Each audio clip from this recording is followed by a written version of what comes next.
I thank your comments, Chairman, and the ranking member. But I am delighted to be here today, but I just want to refresh a few people's memory.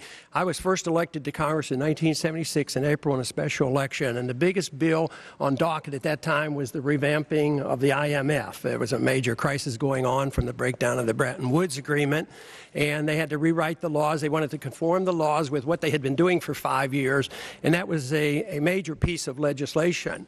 But it was only a consequence of what was predicted in 1945, because when 1945 established the Bretton Woods, it was predicted by the free market economists it wouldn't work, it would fail, and this whole idea that they could regulate exchange rates and deal with the balance of payments, it totally failed. And so they had to come up with something new in 1971, 76 is that transition period.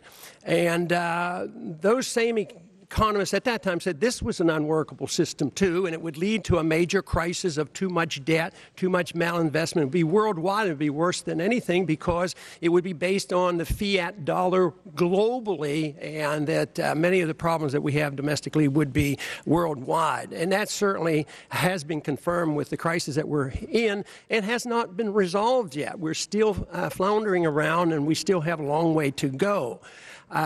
I have, over the years, obviously been critical of what goes on monetary policy, but it hasn't been so much the chairman of the committee of the Federal Reserve, whether it was Paul Volcker or Alan Greenspan or the current chairman. It's always been the system. I think they have a job that they can't do because it's an unmanageable job, and it's a fallacy. It's a flawed system, and therefore we shouldn't expect good results. And and generally we are not getting results. Policies never change. We stay the same thing. No matter what crisis is, we still do more of the same. If spending and debt was the problem, spending more and in greater debt and have the Fed just buy more debt doesn't seem to help at all. And here we are doing the same thing. We don't talk about the work ethic and true productions and true savings and why this excessive debt is so bad for us. We talk about solving a worldwide problem of insolvency of nations, including our own, by just printing money, creating credit. And now the Fed, in the last 4 years, tripled the monetary base, and it has $1 trillion more money sitting there. The banks are sitting with trillions of dollars.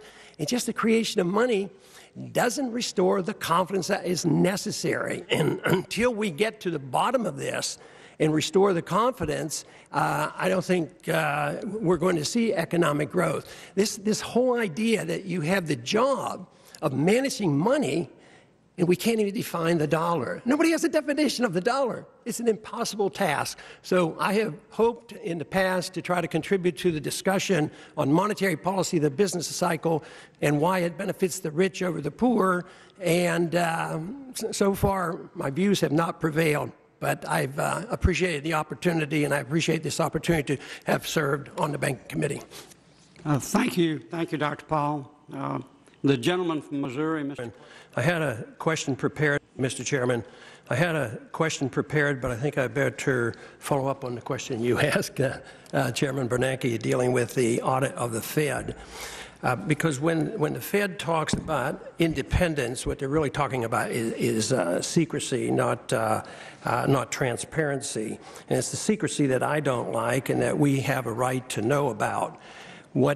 What the GAO cannot audit, and I believe it would be the position of the chairman, is it cannot audit monetary policy, and you expressed yourself on monetary policy, but it would not be able to look at agreements and operations with foreign central banks and governments and other banks, or transactions made under direction of the FOMC, discussions or communications between the board and the Federal Reserve System related to all those items. So it really it's really not an audit without this. It's still secrecy. And why this is important is because of what happened 4 years ago. It's estimated that the amount of money that went in and out of the Fed for the bailing out overseas was $15 trillion. How did we ever get into this situation where Congress has nothing to say about trillions and trillions of dollars of bailing out certain banks and governments through these currency swaps? And the chairman has publicly announced that he's available. There's a crisis going on in Europe, part of this dollar crisis going on that's been building. It's unique to the history of the world and monetary policy. And we stand ready. Who stands ready? The American taxpayer, because we're just going to print up the money. As long as they take our dollars, we'll print the money and we'll bail them all out, and we're going to destroy the middle class. The middle class is shrinking. The banks get richer. The middle class gets they shrink. They lose their houses. They lose their mortgages. This system is biased against the middle class and the poor. So I would say that this is, if we protect this amount of secrecy, it is not good policy, and it's not good, good economics at all, and it's very unfair. But my question is, Mr. Chairman, whose responsibility is it under the Constitution to manage monetary policy? Which branch of government has the absolute authority to manage monetary policy? The Congress has the authority, and it's delegated to the Federal Reserve. That's a policy decision that you made. Yeah, but they can't transfer authority. You can't amend the Constitution by just saying we're going to create some secret group of individuals and banks. That's amending the Constitution. You can't do that and all of a sudden allow this to exist in secrecy. And whose responsibility is it for oversight? Which branch of government has the right of oversight? Congress has the right of oversight, and we certainly fully accept that, and we fully accept the need for transparency and accountability. But it is a well-established fact that an independent central bank will provide better outcomes. If you want to go, there's no constitutional reason why Congress couldn't just take over monetary policy. If you want to do that, I guess that's your right to do it. But I'm advising you that it wouldn't be very good from an economic policy point of view. Yeah, but if it's allowed to be done in secret, this is the reason why I want to work within the system. What I want to say is Congress ought to get a backbone. They ought to say we deserve to know, we have a right to know, we have an obligation to know, because we have an obligation to defend our currency. It's the destruction of the currency that destroys the middle class. There is a principle in free market banking that says if you destroy the value of currency through inflation, you transfer the wealth from the middle class and it gravitates to the very wealthy. The bankers, the government, the politicians, they all love this. It is the fact that the Federal Reserve is the facilitator. But you couldn't have big government. If everybody loves big government, love the Fed, because they can finance the wars and all the welfare you want. But it doesn't work. It eventually ends up in a crisis. And it's a solvency crisis, and it can't be solved by printing a whole lot of money. So I think the very first step is transparency, and for us to know. We have a right to know, and you may be correct in your assumption, at least I'm sure you believe this, but maybe I should be talking to the Congress, that we should stand up and say, yes, we demand to know. Trillions and trillions of dollars being printed out of thin air and bailing out their friends. They stand ready to do it. The crisis is just, as far as I'm concerned, my opinion is it's in the early stages. It's far from over. We're in deep doldrums, and we never change policy. We never challenge anything. We just keep doing the same thing. Congress keeps spending the money. Welfare expands exponentially. Wars never end, and deficits don't matter. And when it comes to cutting spending, Republicans and Democrats to get together and say, oh, no, we can't really cut. And if we do cut, we just cut proposed increases. Mr. Chairman, regular order. You stand there, you stand regular there order, Mr. Chairman. And facilitate it all. Thank you, Dr. Paul. Congressman Clay for 5 minutes. Thank you. Well, can we get the answer in writing to that question, Mr. Chairman? May I just comment, Congressman Paul, your objections are to the structure, the system, as you mentioned, but all of the actions we took during the crisis, the swaps, all of those things are fully disclosed. It's not a question of information.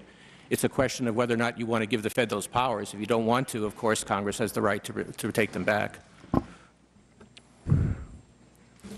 Thank you. Will the gentleman yield me 10 seconds? I thank the gentleman from North Carolina.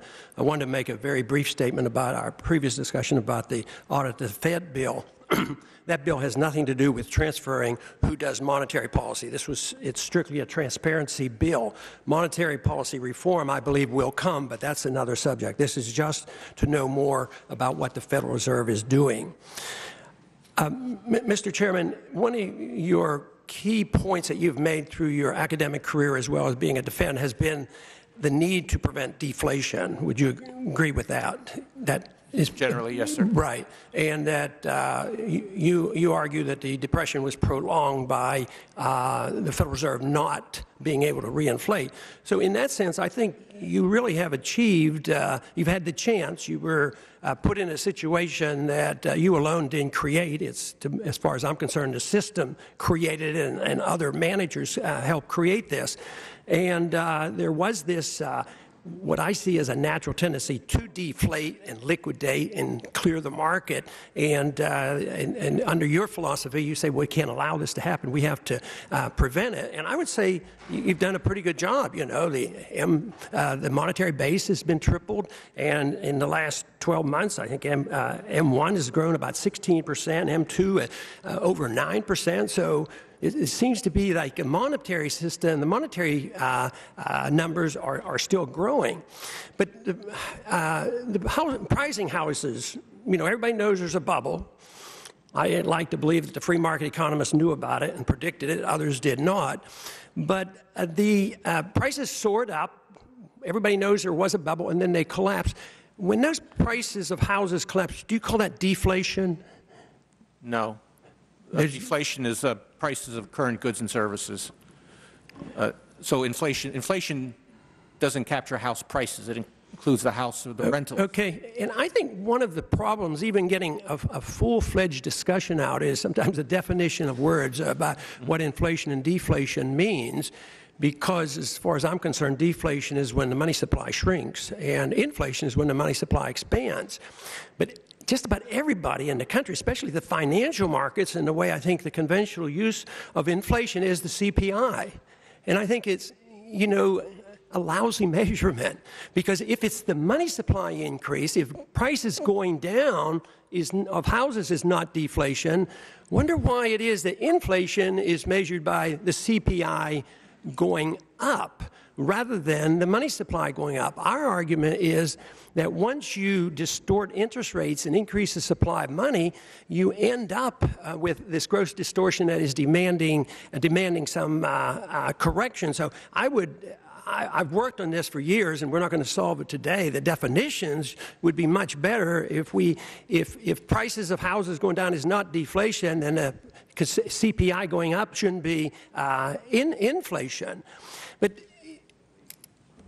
we've had trouble 5 years. The monetary system, you say, this is not all end to end all. You can't solve every problem with monetary system, monetary policy. We've had this for 5 years, and we're still in a mess. Is there ever a time, let's say we go 5 more years and we have the same problems but much worse, is there ever a time you might say, I have to reassess my philosophy on monetary policy, or do you think it'll be the same no matter what kind of crisis? Can you foresee any kind of problem that we would have that you would reassess your assumptions? I can't conjecture what specifically, but of course, yeah, I'm evidence-based. I look at see what happens and try to draw conclusions from that. Certainly. Well, the definitions, obviously, to me are, you know, very, very important. And if we don't come to this conclusion and we use these terms, inflation demands corrections, and the market wants to correct. So this is why we believe that we're going to have perpetual doldrums and finally have a big one. Do you consider this recession that we're facing today something that is significantly different since 1945? Much worse and different in any way? Yes, because of the financial crisis, yes. Thank you. Thank you. Thank you, Dr. Paul. That was a double dose you got. That was